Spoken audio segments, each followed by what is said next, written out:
Dawtal Felshai, the mountain's secret. The tall black spires of Weyhak'duram rose about them, the gray dead city of Weyhak'duram leaching its toxic fumes into the sky, billows of smoke and ash rising into the already black void above them. One could debate over whether Weyhak'duram was a city or not. It had no buildings of a traditional nature, only rising black pinnacles of black stone shooting up into the air, some reaching heights of almost 60 feet. Dawtal had returned from Peguila. His mission there had gone smoothly, and they had added another to their army. Dawtal paced the ash-ridden road which led between the spires of the dead city, making his way to the stronghold of Weyhak'duram. His back was straight, and he walked forward with authority. His snowy white hair had grown now, and it was fastened to the back of his skull with a bone. He wore a long gray robe to match his skin. His eyes were black and full of pain, but Dawtal felt none. At his waist the dragon knife lay, the blade protected by a small leather sheath. All was silent as Dawtal marched the company into Weyhak'duram. Outside the city he could see the three peaks of the lesser Weyhak'durams, 3 mountains separate from the great range that bordered Weyhak'duram. He didn't care, though. His mind thought only of his single task, and that was to bring the army to the others. All around him the heavy crunch of gravel could be heard as 500 mud-ridden boots marched in unison. They stopped at the base of the rock. A great towering megalith hollowed within, but opened on its 4 sides to create a spacious area within. The floor of the chamber was 20 feet above the road, and a crooked set of stairs had been carved into the rocky base leading up to one entrance. Dawtal halted stiffly and turned to face the company. Directly behind him stood another gray one, the new recruit from Peguila. Beyond him stretched head after head, face after face, long rows of orc and goblin spawns stretching off into the distance. The sound of stomping boots ceased, and only the sound of the cold wind blowing through the black pinnacles could be heard. Dawtal turned and began to climb the stone steps, motioning for Mir to stay with the army. At the entrance to the rock, Dawtal stopped and drew out his knife.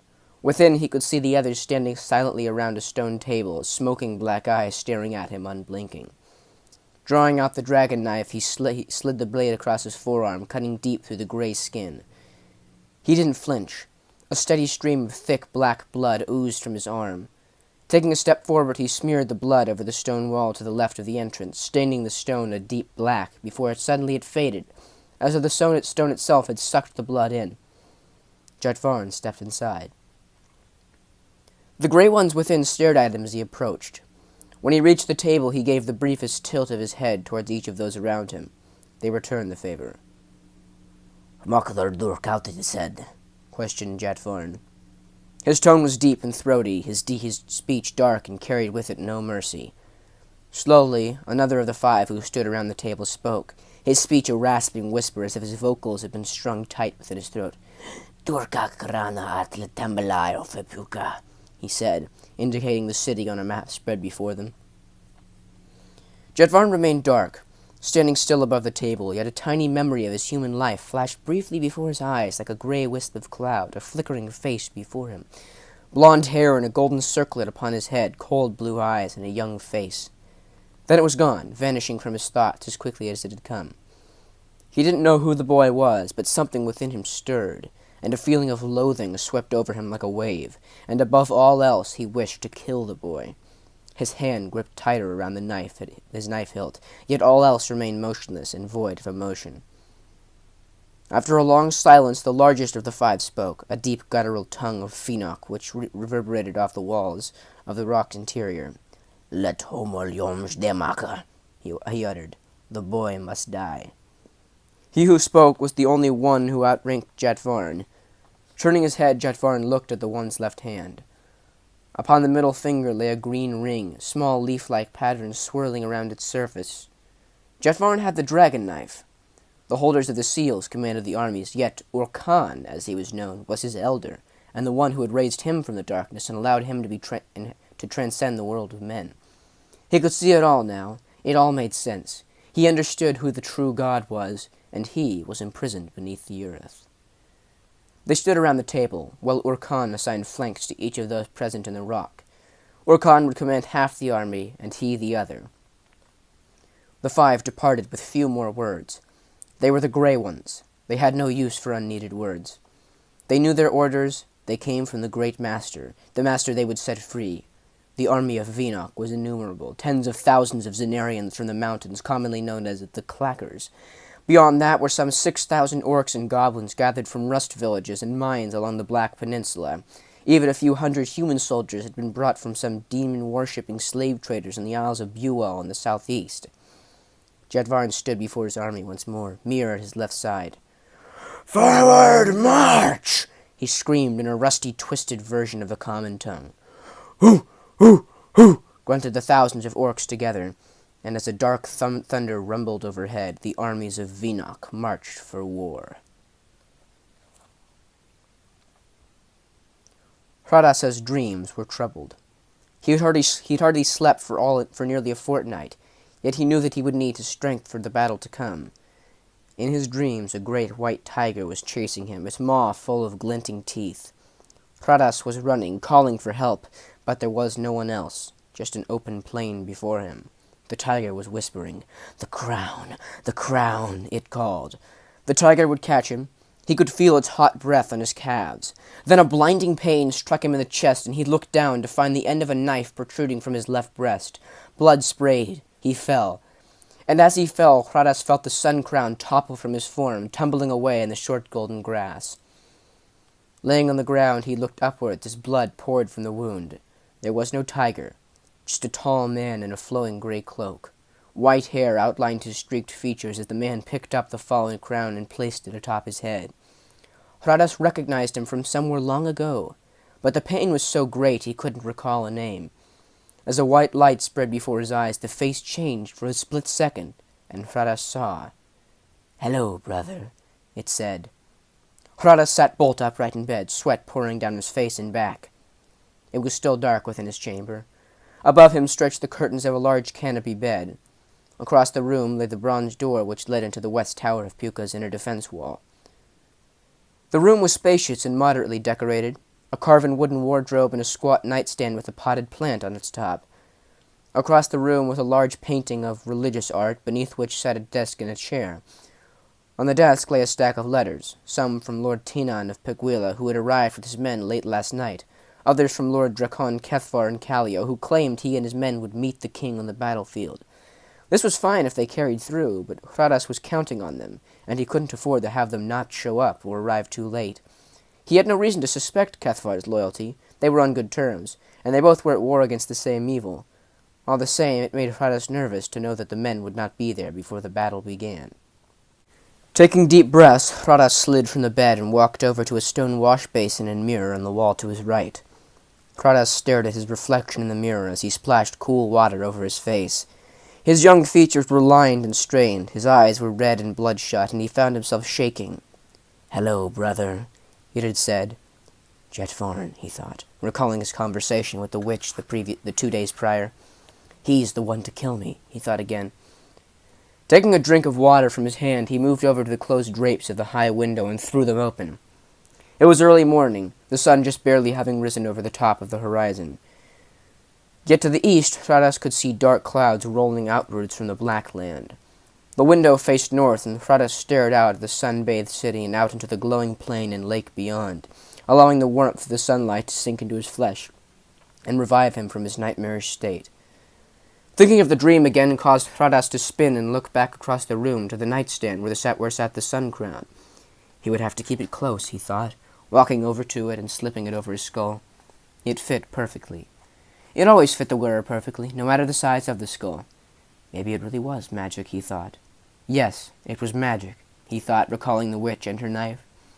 The witch herself had long since departed, taking her leave early the previous day.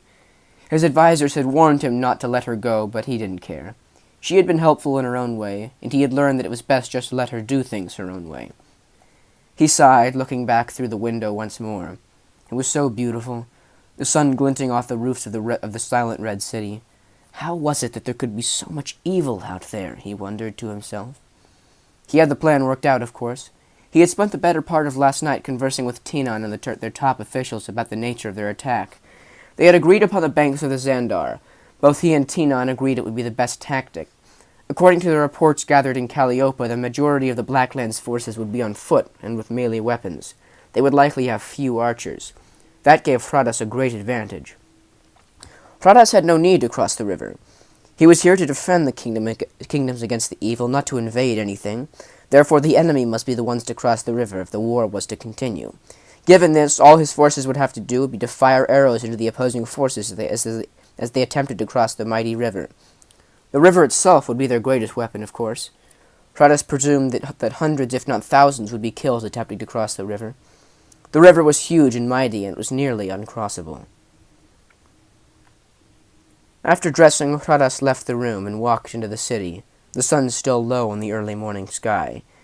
He knew that his men would have protested if they knew he was going alone, so he had told the guards outside his door that he was simply going to the washroom. It was cold, a chill breeze blowing into the city from the south, yet Hradas wore a light robe. He liked the cold. Pacing down a dirt avenue, he allowed the cold breeze to blow over him, refreshing him and preparing him for battle. It was still early, but along the streets many blacksmiths and woodcarvers sat out in the cold morning, working furiously to fashion arrow after arrow. Hradas had given the command the previous day and was happy to see the work being carried out. They would need all the arrows they could get. Floating over the walls of the city came the trilling of a lark. The call was sad and melancholy. The day had come, a day of war and bloodshed.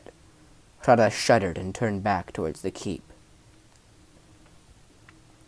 In the land of Vynok, the sun did not rise. Jetvarn had halted his flank. There they stood, silent, shrouded in ash at the base of the Vagaraya, the great black wall of Vynok. They had marched since midnight 4 days past, with no food, rest, or drink.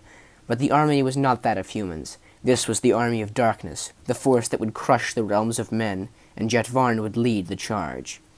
They had traveled far south, following along the base of the mountains of Weyhak'duram. Orkan had led the other half of the force north, taking the secret pass of Numai, just north of Mount Nordal, the second largest in the range.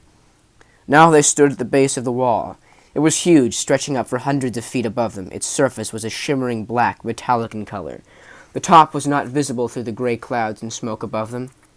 Now something was about to happen which had never occurred before. High above in the ashy sky, the sharp, piercing whine of a trumpet cracked through the air like a whip. Jetvarn's black eyes shimmered and a thin smile spread across his face. A thunderous crack sounded through the air. Thousands of lines of orcs, goblins, and beasts took a step back, covering their ears, Jetvarn included. The screaming, whining, metallic screech grew louder, and suddenly a huge crack appeared in the wall before them. The lower half of the wall began to split in two, the great gate swinging outward away from Jetvarn and his company. In either direction the wall spread, the gates swinging open on hinges too far away to perceive. The upper half of the wall remained intact.